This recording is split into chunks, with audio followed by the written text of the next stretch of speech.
Hello, my name is Matthew Culbertson. I'm a Satsu 5. And today we're going to do a first impressions video on the Station 9 number 12 Undercover. I won this on an Instagram contest, so thank you Station 9 for sending this out to me. I've seen Station 9 knives for probably over a year now, and out of all the knives that I've seen, this is the one that really caught my attention. So I'm happy to win the knife, but I'm also really happy that I won the knife that I was really looking into. And so this is the number 12. And the first thing that I noticed, it has a really like Emerson-like quality with the G10 and upswept blade. And in fact, it reminds me a good bit of the Persian. So this is the P-Tac from Emerson. And this is absolutely my favorite Emerson. I like a lot of Emerson knives, but this is my favorite. And what I really notice about this particular blade is that it has serrations on top. Okay, and I will get more into those serrations after a while. But there's a whole series of knives. One was called the Warrior, one was called the Hobbit, then there was even the Pocket Hobbit, and it was the first one made by Almar, I believe so. And then Spyderco, way late in the game, they did a recreation, and I think they did better than the original. But what it was really designed for was a reverse grip, and then the first Warrior, its serrations, they weren't really like cutting serrations. Grabbing. They were just more for grabbing. And so I got a knife in the sheath. And so, I mean, you could probably kind of, but Austin, stick your arm out a little. And so you just grab and you can stab and move and all that sort of stuff. And so this really plays into that genre of knives. And what's really neat is that this is fairly inexpensive, and so if you want to get a Spyderco Warrior, that's going to be a whole lot. If you want to get original Almar, you're just not going to be able to afford it. You're not going to be able to find one, and so it's kind of cool they recreated something that's kind of like that Warrior series, and so that's one thing I really appreciate about this knife. So you see it's an upswept blade, and I want to get you to hold that, Austin. So we just did that gin video. How do you think that feels? Yeah, well, compared to the gin, it feels like a brick. Now, don't get me wrong, it's not like heavy. It's not like an old school zero tolerance. But I can pretty much guarantee you that Tang isn't, skeletonized out, not to the extent this one is. So this one feels a lot lighter than this one. I actually do like it. I have my own version. I call the Hobbit's Finger. It's a modification we did on the knife. But yeah, this just feels, in comparison, like a feather. This isn't a pound or anything, but it feels a little bit more substantial. It feels a little bit more solid. But with the sheath, it's half a pound. Oh, with the sheath, it's a half a pound. Okay, well, yeah. Here you go. And just about half a pound. Yeah. I'll let my brother talk about the serrations. The jimping is very aggressive jimping. For those of you who are interested in that, it's going to grab your thumb.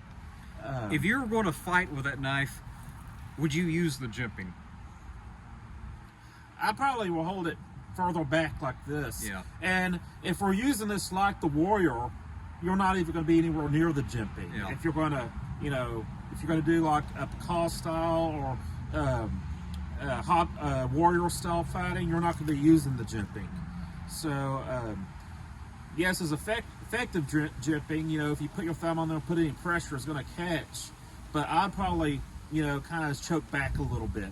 Yeah, with Ergonomics, I just don't think the jimping is necessary. The only thing I could really think of is hold the sheath for a little bit. Is obviously you don't want the serrations to run all the way up here. And so with that aggressive jimping, it's almost acting as if all of it can grab. Yeah. Okay, so, it's not bad, it's just really aggressive. I think if you had your thumb right there and you weren't wearing a thick leather glove and you struck with it, there's a possibility that could start to open up your thumb. And so, but with that ergonomic where you just have that huge choil, you're not going to ride up on the blade. So I wouldn't use the jimping. I would hold the knife right here. I'd hold the knife here. I'd palm load it. You can reverse grip. And so something else I noticed is that the tip it's not sharp right here, and they did that with intention so you'd have a really nice tip strength. I've seen them do some abusive tests with this, and it seems like it worked out just fine. But yeah, I'm going to talk about the serrations now. So these serrations, they are sharp, but the angle, rather than being at a high angle where the serrations will shave and cut very well, it's almost at an angle about like that, all right, with a flat, okay? And so they are sharp, they will capture, okay, but they're more like for ripping, okay? I wouldn't even say they're for utility.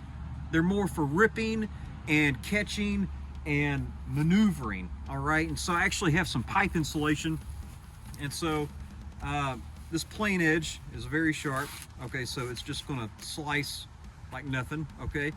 But now watch these serrations.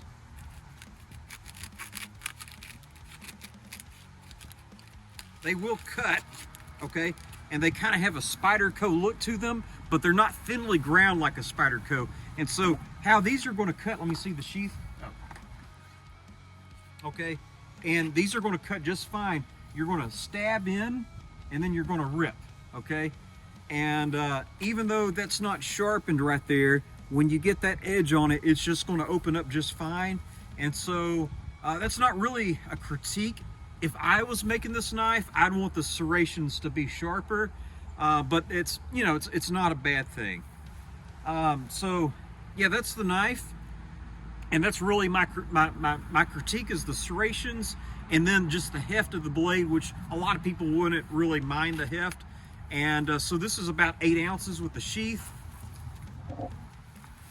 This is going to be 7.5 ounces right here, and this is going to be, I believe, just slightly heavier. You get a 6-inch blade, 5.5-inch blade, and here you get a 4-inch blade, about a 4-inch blade. Also, I just want to point out that the sheath is very nice. It's a Kydex sheath with a really good pocket clip, and you can put that pocket clip in different places. And you know, especially with a jacket, you can hide it, and you can get to it pretty quick. So really awesome knife if you're looking into it. I believe this is sold out right now, so hopefully these will be back in stock. But I'm very happy with it. I just have the 2 critiques. It's a bit heavy, and those serrations, I'd like to see those ground a little bit sharper. The only trade-off is that you might have to get that bevel down on the plain edge, and so the plain edge might not be as sharp as it is right now. So if you're going to go one way or the other, I think this is the proper way to go. I just like the sharper serrations. Anything you want to say, Austin? Not specifically on this knife. I think it's a good size as far as what's going to be legal for most people to carry, you know, as far as a fixed blade. You know, I think it's a good... How does it fit in your hand? Oh, I have rather large hands. Feels pretty good. There's kind of a hammer grip. I want to show you my hand because my hands are smaller, and so you can see I have like almost like a 1/2 inch hanging out, which I don't think that's the worst thing in the world. I'd hate to have a smaller handle, but for Austin, I think that's going to be just about right. Yeah, I'm really interested in trying the brass knuckles, but that'll be for a different video. But yeah, this fits just fine. But I think it's a good size. I think 4 inches is kind of like the minimum I would want for a, you know, purpose-built, you know, knife. And yeah, I'm pretty impressed with it. What's the price on this? I think they're about $120 or so. Okay. VG10. I don't know where it's made. There's no markings where it's made. It has the Station 9 branding, but there's nothing saying that this is the number 12. There's nothing saying that this is the Undercover, and there's nothing saying where this is made. So I simply don't know where it's made. But VG10, a lot of times it's coming from Japan. But you know, if it's from Japan, I'd love to see that it's made in Japan, because I think it's something to be really proud of. But yeah, great knife, great fixed blade. Thank you so much for sending this to me.